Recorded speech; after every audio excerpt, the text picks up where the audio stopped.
This video is about shoulder pain, and we'll talk about several shoulder problems in this video that really all have a common origin. They're all kind of the same thing at various stages or with various things that have happened along the way. So what we're specifically talking about are impingement syndrome, rotator cuff tears, and certain types of shoulder arthritis that are all very common, and they all have a common origin that can be prevented, and it can also be treated to a large extent with physical therapy and not with surgery. So let's talk about some shoulder anatomy first. The shoulder has bones, it has muscles. We'll talk about the bones here first. So in the shoulder, you have the bones of the collarbone or clavicle, the scapula or shoulder blade, and the humerus, which is your upper arm bone. So the collarbone, the clavicle, basically just spaces the shoulder out onto the edge of your body. It doesn't really support the shoulder much, as it really just keeps the shoulder out here and keeps it from sliding up your neck as the muscles contract. The scapula, the shoulder blade, sits in the muscles of your back. Those muscles move it around, and that's really what hangs your shoulder from your body. And the arm bone moves on the shoulder blade to give you the motion of moving kind of down here below shoulder level. What keeps the arm hanging off of the shoulder blade is actually another set of muscles that have a specialized job. So if you look at the joint of the shoulder, it's a ball and socket joint, but it's not a normal ball and socket joint like a hip joint. Hip joint, you have a large deep socket and a ball that slides way down into that socket that makes a very stable arrangement of the hip joint.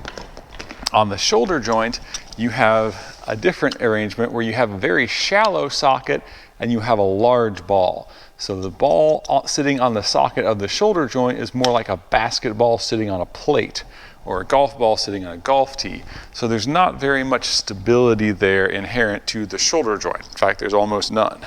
So what you have instead is muscles that run through this hole here to the top of your arm bone, through that hole like this. You have a muscle that runs from the front of your shoulder blade out like this.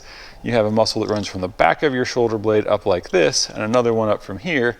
And those muscles hold on to the ball as it moves on the socket.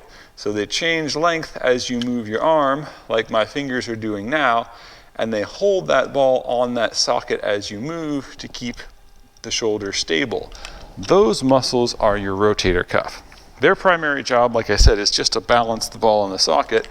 You have other much larger muscles like the pectoralis major that sits on the front here, the deltoid that sits on the top of your shoulder, the latissimus dorsi down your back, the trapezius up here. Those large muscles, the big muscle groups, those are what we call the prime movers of the shoulder. They're the major muscles that provide the motion, while the rotator cuff muscles just kind of keep everything in balance.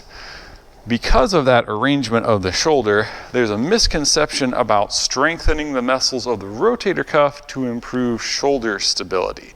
There's more going on than that with the shoulder.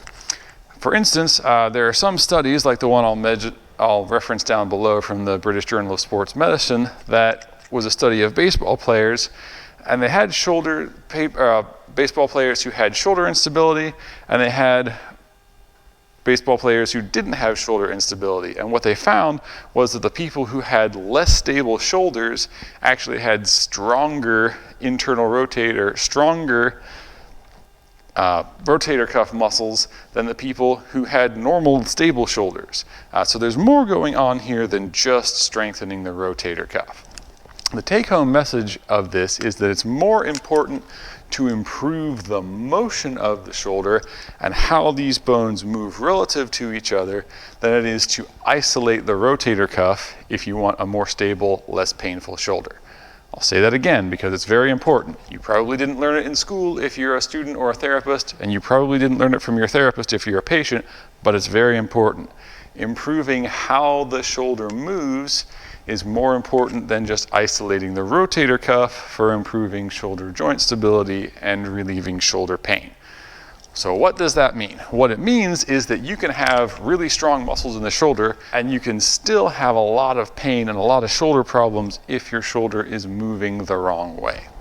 So let's take a look at how the shoulder moves. When I go to lift my arm out to the side like this, the first thing that has to happen is my arm has to come up, But eventually what happens is when I get to about shoulder level with that arm, this joint runs out of motion. The supraspinatus, my top rotator cuff muscle, has to run in this space.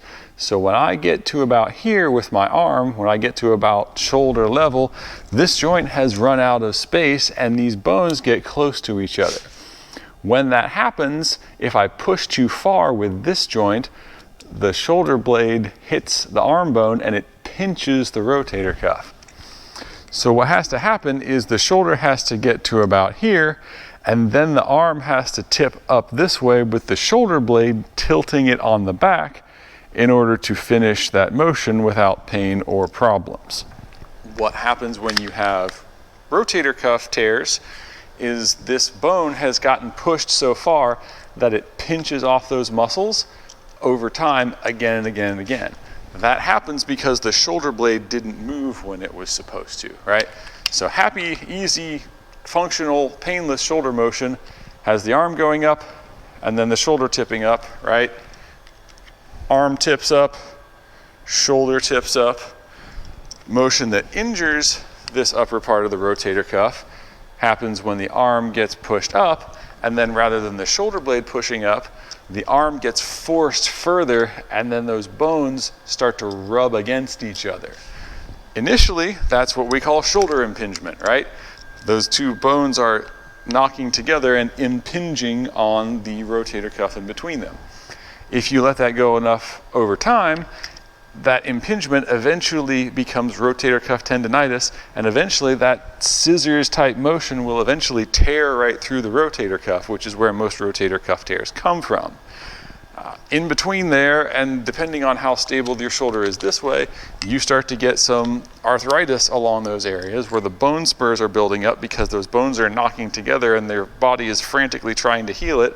It ends up adding bone, and you get bone spurring and arthritic conditions like that. So that's how all of these injuries kind of have a common origin, is they all come from the fact that the shoulder's not moving the right way. Some of that glenohumeral joint arthritis also comes from back and forth motion that's not happening, right?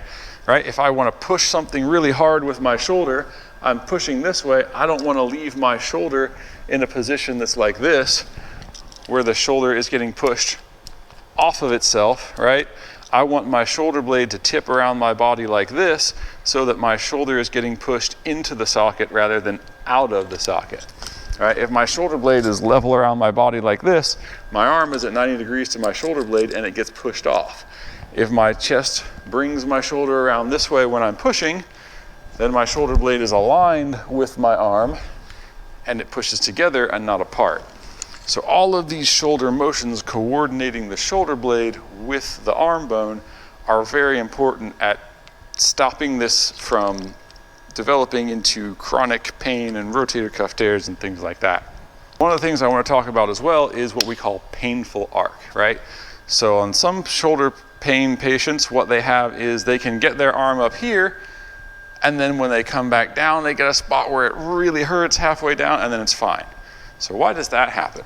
Well, it happens because when they went up, their motion was fine, but when they came back down, it was bad, right? So what happened was when they went up, they got to here, they maintained some space, the shoulder tipped up, they still had some space in there, their supraspinatus was fine. And then when they went to come back down, what happened was the shoulder blade tipped too far down first, right? And then when the arm starts to come down, now you can see I'm grinding that bone, right, until I get to here, and then space opens up again, and then I'm fine again. So that's why you have that painful arc sometimes. So those are the basics of shoulder function and movement. Please go ahead and explore the exercise videos that I'll be putting up now that you have better understanding of why those exercises are important and what you're trying to accomplish when you use them.